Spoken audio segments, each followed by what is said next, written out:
Did you know the first motherboards were little more than a flat piece of fiberglass with just a CPU socket and some very basic components? Fast forward to today, and their intricate ecosystems with built-in Wi-Fi, high-speed PCIe lanes, VRM cooling, and AI-enhanced tuning. But how did we get here? Let's break it down. So in this video, we'll take a journey through the evolution of motherboard designs from humble beginnings to high-end performance platforms that power our gaming rigs and workstations today. Whether you're a hardware enthusiast or just motherboard curious, this story might well interest you.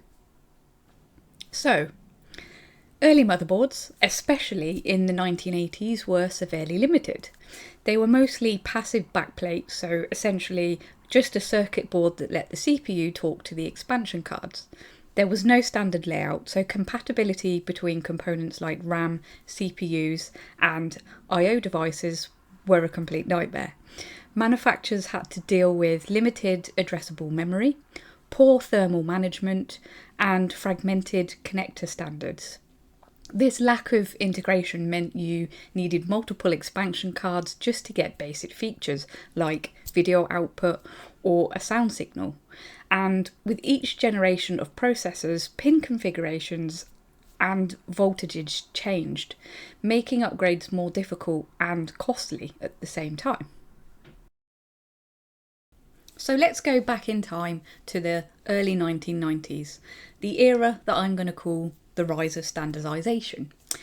Everything started changing in the early 1990s. I know it did for me personally, but with the introduction of standardised form factors, most notably ATX in 1995, which was developed by Intel, it replaced the clunky baby AT layout and brought consistent dimensions, so that included screw placements, power connectors, and I/O layouts.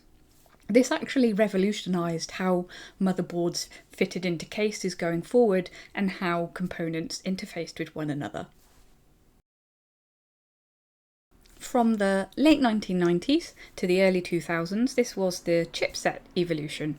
During this era, the North Bridge and South Bridge chipset architecture dominated. The North Bridge handled things like high-speed tasks, so that was CPU to RAM and GPU communication, while the South Bridge managed slower peripherals like storage and USB. This division helped offload tasks from the CPU and paved the way for smoother multitasking.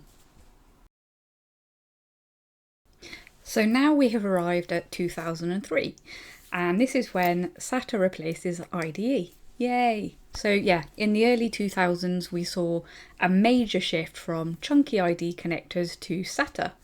This brought along with it faster, thinner and more efficient data transfer for hard drives and eventually SSDs later along the line. So from 2004 to 2008, this was the integration boom. Motherboards began absorbing more features, so things like onboard audio, LAN and USB 2.0 ports became common. This reduced the need for those expansion cards, and multi-layer PCBs enabled smarter routing and denser layouts. So, from 2008 to 2010, this is when South Bridge begins to disappear. So as CPUs began to grow more advanced, they began taking over the roles traditionally held by the chipset. So things like memory controllers and even graphics processing were moved directly onto the CPU dies themselves. And this was seen especially with Intel's Harlem and AMD's Fusion architectures. This simplified the board and reduced latency at the same time. Then came 2011, the introduction of, forgive me if I pronounce this correctly because I have a struggle saying it, UEFI BIOS. So UEFI replaced the legacy BIOS, bringing along with it graphical interfaces and mouse support and of course faster boot times. It also enabled overclocking control and secure boot, changing how users interacted with their hardware. So, from 2014 to 2017 was the rise of NVMe and M.2. So, M.2 slots and NVMe SSD became the new standard for storage, offering speeds that absolutely crushed SATA. Boards were redesigned to provide direct CPU lanes for ultra-fast storage access. So now we have almost circled back to today. So from 2019 to today was when platform powerhouses era began. So yeah, today's motherboards support PCIe Gen 4 and 5, up to 192GB of DDR5 RAM. Some support Wi-Fi 6 and 7, you've got multiple GPU setups if you want them, and even integrated AI tuning features. And also on top of that, multi-phase VRMs and massive heatsinks allow for stable overclocking and thermal control. So we've gone all the way from passive circuit boards to high-tech controlled centres packed with intelligent design, performance and, in a lot of cases, flair.